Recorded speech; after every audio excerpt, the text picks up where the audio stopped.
this is Joe for Kanen Coffee, and today we have a Jura Impressa J9 with us in the shop. And I came in for a few issues, but mainly it was needing a tune-up, and also both of these spouts in the front here were snapped off.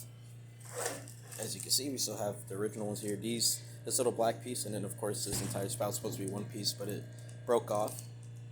And so we replaced them with brand new ones, and we also did a complete cleaning tune-up on the brew unit and the inside brew chamber.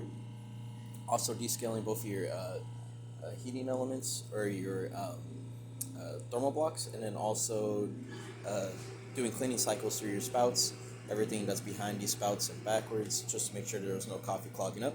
So we're just going to quickly brew an espresso here to test the machine.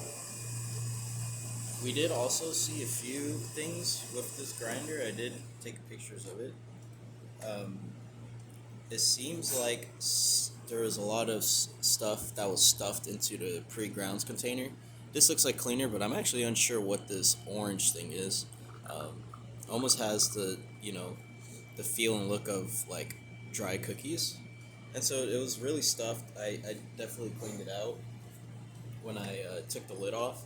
You could, when you do a tune-up or you try to access the brew unit on this machine, you have to remove the entire lid, and all that stuff came up with it. So I was able to clean it through the over the sink, because none of the electronics come up. It's just the frame.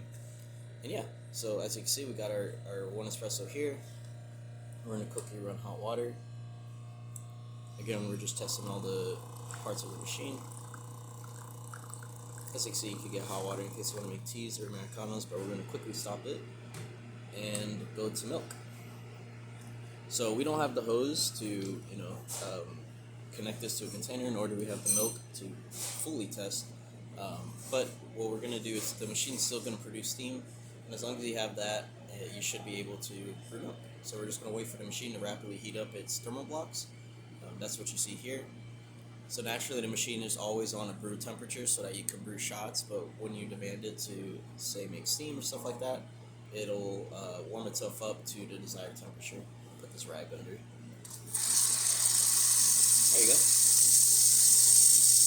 Yeah.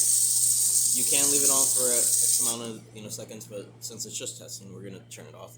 But that's about it for this repair. If you like this video or any of other repairs on our channel, leave a like, subscribe, and hit the bell. Thanks for watching.